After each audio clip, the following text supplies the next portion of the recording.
Hey everyone, welcome to a new video, welcome to Floating in Dreams, welcome to my channel. Today we are going to be talking about my top 10 neutral toned eyeshadow palettes. And by that I have to explain that these aren't just my favorite nude or neutral, great for everyday palettes. These are the palettes that I have found in my collection that I really enjoy that have a neutral undertones.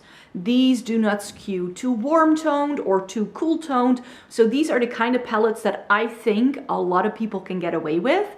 And that's why I wanted to make this one dedicated video. I found as I was going through my collection that there just aren't that many really good neutral toned eyeshadow palettes. There are tons of neutral palettes on the market, but they always skew one way or another. And that's why I wanted to do today's video to talk to you about my 10 favorites. And I've got two honorable mentions of new to me palettes that I haven't tried yet, but that I did want to mention because I think they can be good ones to sort of make sure we have a nice rounded out story to talk about today. So let's get to these palettes. Welcome everybody who is watching today's video. My name is Maaike. Welcome if you're new here. Welcome if you're a returning visitor. I greatly appreciate you clicking on this video and wanting to watch it. I hope you are here for eyeshadow palettes because that's what I'm here for. I love a good eyeshadow palette and that's what a lot of my content is focused on. I also love reviewing Essence and Catrice products for you, and I am a YouTuber who likes to keep things real. I do not subscribe to a lot of the hype that's going on in the beauty community. So I'm coming from a slightly different perspective for a number of reasons. And that leads me to make certain choices in the way I film my videos, what I like to focus on, but also what kind of products that I end up liking. And one of the main things that factor into it is the fact that I've got very fair skin and that I've got a cool to neutral undertone myself. So I find that that really skews my makeup preferences. So if you would like to join my little snow angel club that I've got going on in this little corner of the internet, then hit that subscribe button down below because I would love to have you here as we are chatting about makeup in a slightly different way. Let's get to my top 10 favorite neutral toned eyeshadow palettes. Now I say top 10, but I'm not going to be ranking these because I think there are different palettes here that can be right for different people. So even though these are all neutral toned, I do not think that they are going to be right for everybody all at the same time. So that's why I'm not going to be ranking these as go like, this is my favorite all-time like neutral tone palette. I don't really see much merit in it, plus I don't have that much here, so I'm not sure whether a ranking is necessarily going to be very useful. And I found out, like, this is the entire stack. This is everything we're going to be chatting about in today's video. And it's a lot of small palettes. So, at least in my collection, I'm pretty sure if you have one of those like Morphe whatever palettes, I don't have any of those, I have to say. So let me just start with the two smallest things because those are at the top, and I also wanted to make sure we had a mix of like affordable things to talk about, some more expensive things, some indie brands are going to be represented here. We've got a whole shebang, so I hope you can find something in this video that you can take away and maybe you can try a neutral tone palette, who knows? Or maybe you've tried these and you like them too. Let's start with Colourpop. This little 4-pan little guy really swayed me in 2021. This palette in particular ended up being one of my mentions as my top favorite palettes of 2021 for a reason. This is one of their clear packaging neutral palettes in the 4-pan style called Cream Soda. And this looks like absolutely nothing in the pan. And I have to say that this is the kind of palette that I would recommend if you have close to my skin tone for a neutral palette. Luckily, however, this line comes with a whole host of other neutral tones. So they also do like mauve tones and pinky tones and beigey tones and more brownie tones and deeper things. So if you are looking for a good neutral palette, then these clear packaging Colourpop palettes are the way to go, I think. They have ones with shimmer, but if you're more of a matte person, they also did an entire like matte line as well, and they've got different undertones in all of these things. For me personally, this was very successful. Why? We get two neutral mattes. One is a little bit more peachy and one is a little bit more mustard leaning, and I feel that those undertones nicely sort of complement each other, and then we get two gorgeous, very high shine shimmers to round out the look. So it's a nice even 50-50 split between mattes and shimmers. We don't get any pressed glitters in this, and the tones in this, for like the most basic, most inoffensive eye that will go with every sort of cheek look and lip look that you can imagine, I know that this is going to be one of my go-to palettes whenever I want to wear something that is a little bit more saturated on the lips. So if I want to go for a vampy lip, this is what I would definitely use. If you are, however, in Europe and you find the Colourpop difficult to get, then maybe you want to look into the Catrice 5-in-a-Box palettes. They are doing an entire range, again with different undertones as well, but I feel that the one that's most neutral and most perfect for most people is, I believe, 010. Yes, 010 golden nude look. I am not someone who loves very warm tone palettes. I prefer a cool tone on myself, but if you want something that's a little bit more like right in the middle of a neutral, then I think the golden tone look can be really nice. You do get a warmer transition shade, but then the deeper shade that you get to deepen things up with is a little bit more cool toned leaning. So like with the Colourpop, you get a variety of shades in here. You do get the two shimmers in here are a little bit more warm toned. You do have to know that. But where a lot of golds can be very sort of orange or yellow leaning, I feel that this is a very neutral tone gold, which means a lot of people with very different undertones can actually get away with it. So if you're more warm toned, this will probably skew a little bit more towards the bronzy end of the spectrum. If you are more cool toned or more neutral like myself, then this is definitely going to pick up a little bit lighter. And also the champagne you get in here has a really pretty undertone. It's not too yellow toned, and I really appreciated that in this little palette. I don't use it a whole lot myself because there are others in this line that I just prefer that are more cool tone leaning that I would hype up a lot more. But in terms of neutral tones, I think Catrice did a really good one here. Then another smaller palette, and I think you can still get this. Kaleidos has been discontinuing so many of their Futurism palettes. I'm a bit sad about it because Futurism palettes by Kaleidos do some really good things, and Sashima City is sort of like the expanded version of Colourpop's cream soda, I would say. I mean, first of all, the packaging of these, it's just stunning, really stunning. But in here you get, I feel, fairly similar shades, but this does go deeper and we get a little bit more warmth. It is perhaps a little bit more peachy leaning, but like with the Colourpop, you get something peachy, you get something mustardy, you get some browns to deepen it up with, and then two really stunning high shine shimmers. And it's the shimmers that I love this palette for, because these look very similar to the Colourpop ones. And where the Colourpop ones are really good shimmers, these are just a little bit more special because they do have a little bit of a flip, which I really appreciate. So both of these shimmers, like this has a little bit of a, like, almost like a green hint to it, and this peach has a lot of pink running through it. So I feel that this is a really nice, very versatile palette for how basic this actually is.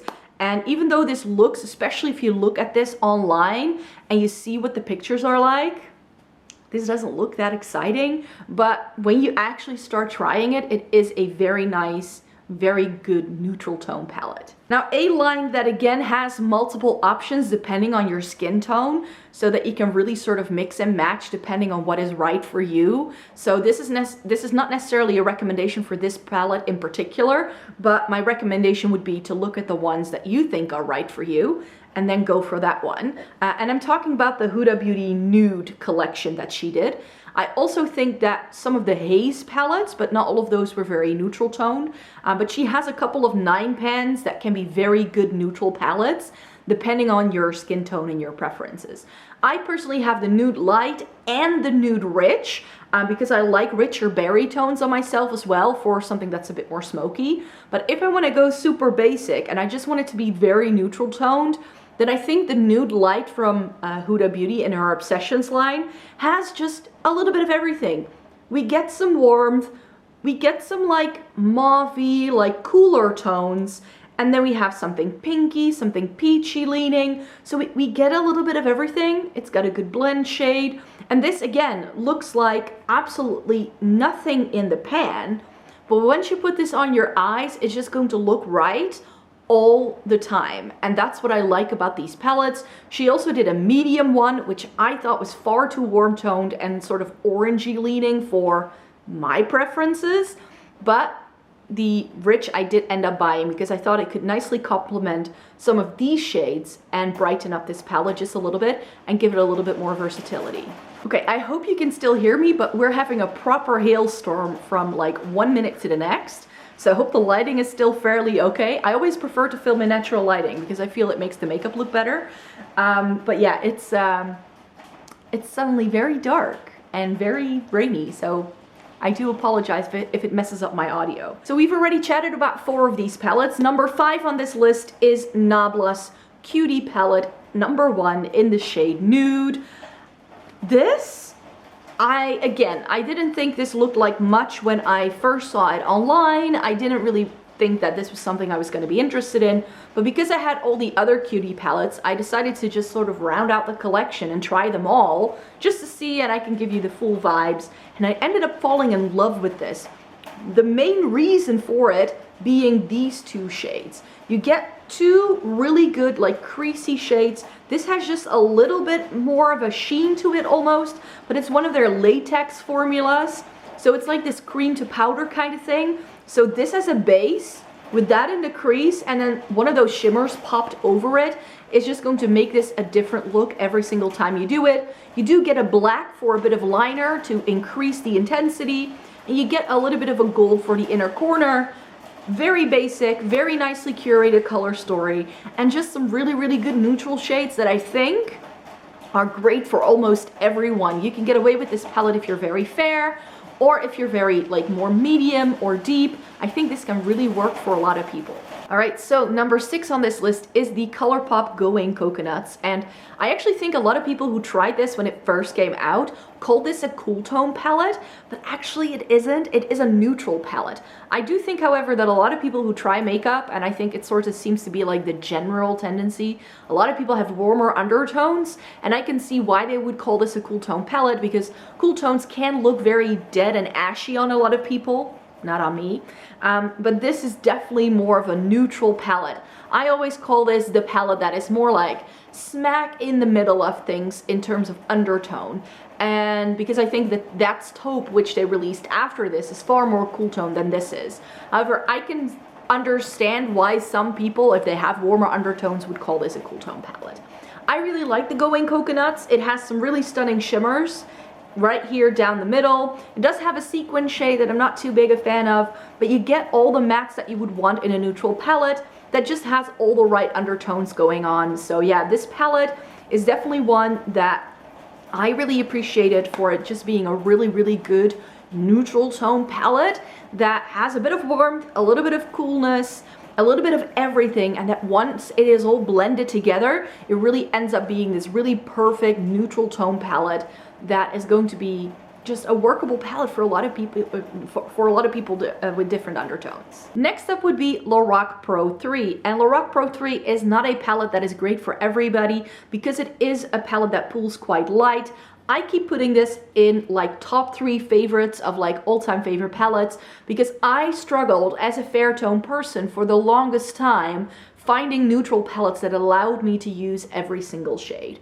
You do need to know that about me. Things like Too Faced's Chocolate Bar and, you know, Urban Decay Naked, like those OG palettes that a lot of people loved, just I could use like 4 shades in each one of those and it wasn't just that perfect. In here, I get all the transitions that I would personally need. I get a lot of shimmers to play with. You do get a little bit, that's something a little bit more colorful, but not that out there that it's not wearable anymore. And these 2 like blackish gray shades are just really good if you have a fair skin tone. Blacks can be very harsh and just not look that great on you. If you are quite light, it can be very sort of stark and just a little bit too much of a contrast.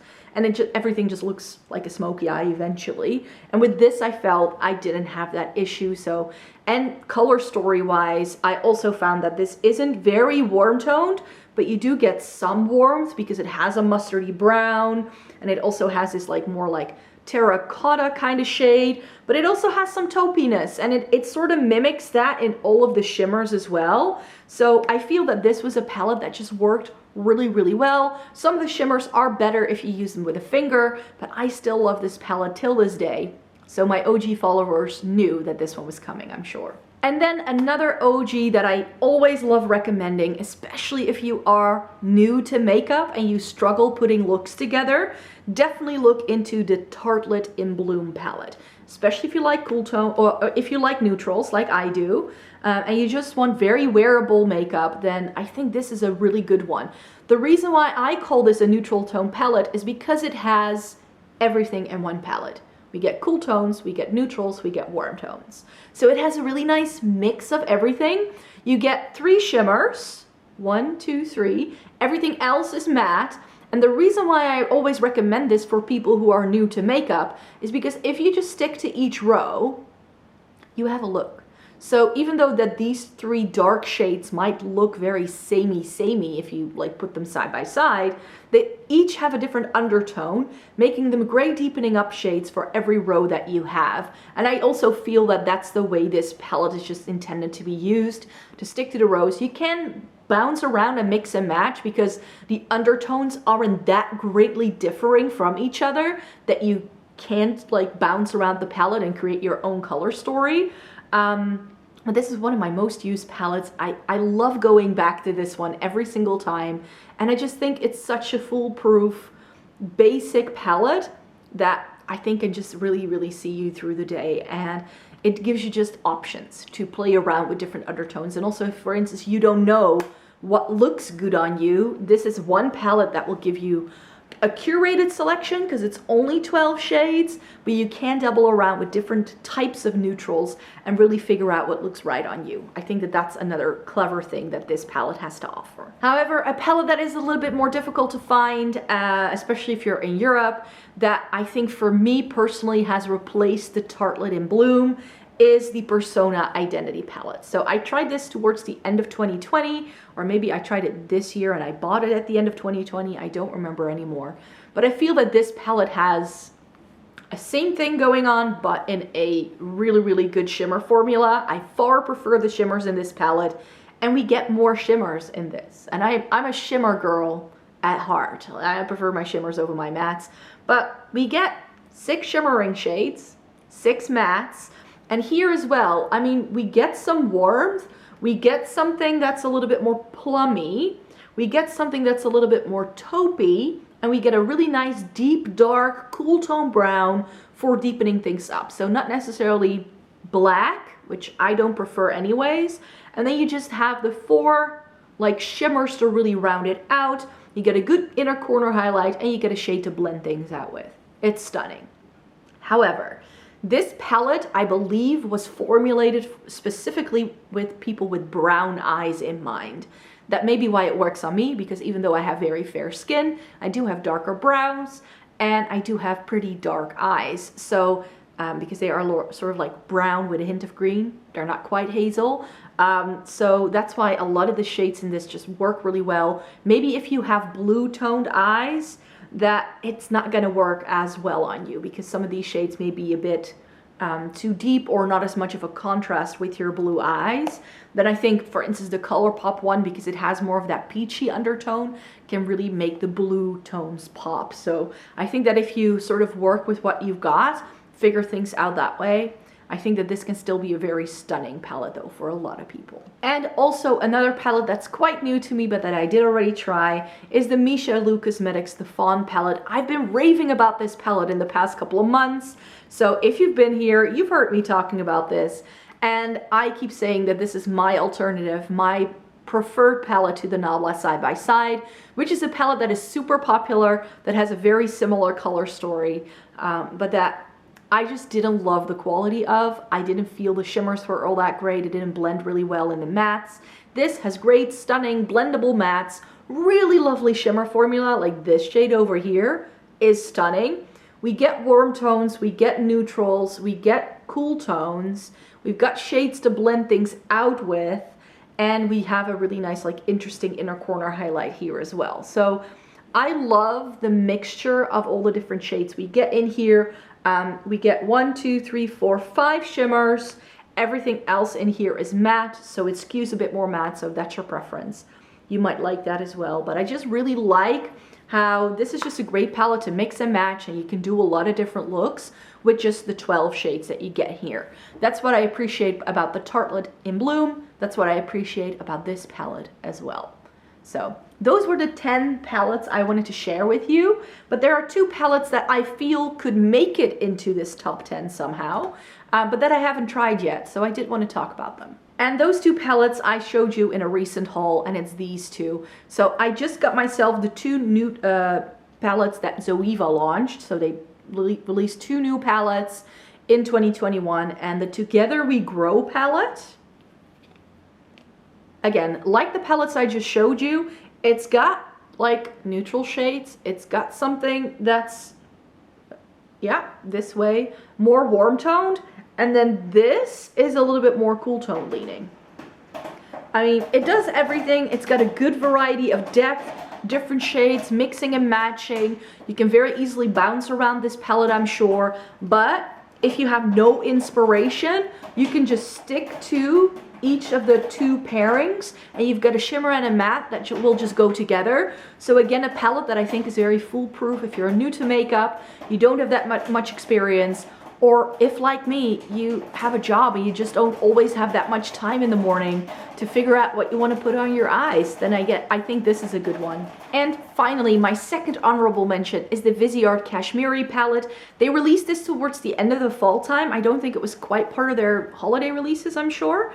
And this was a palette that I wasn't sure of at first, because in a lot of pictures online it looked very warm toned, and it does have warmth, but it's really like limited to these 2 shades over here. So if you cover these up, you can just see that here we've got some cool tones, we've got some rosy tones, we've got some like more basic shades. So again, this is one of those palettes that just does it all. You can bounce around, you can stick to these 2 shades. If you want to go warm toned, you get a really nice deep dark brown to deepen things up with, which I always appreciate. These cool tones will go together really nicely. It doesn't have that many mattes. It only has like 4 mattes, and everything else has some sort of shimmer formula, which may be another reason why I like it.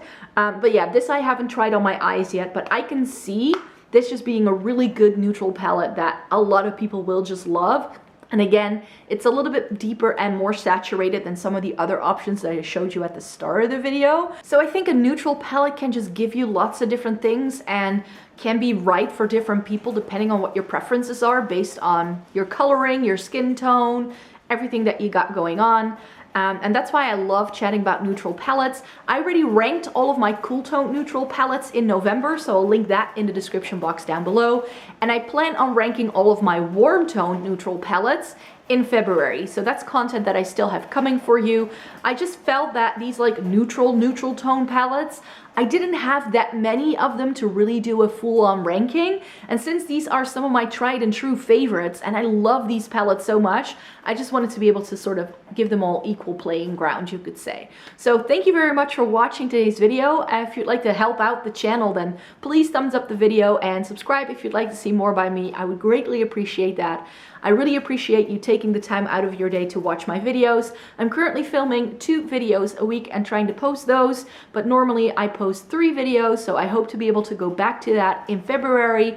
That's the plan. I hope it all goes according to plan, because at the moment I'm still sort of like figuring things out and like trying to get back into the swing of things.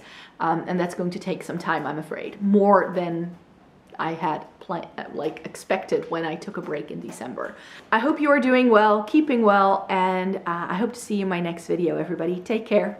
Bye-bye.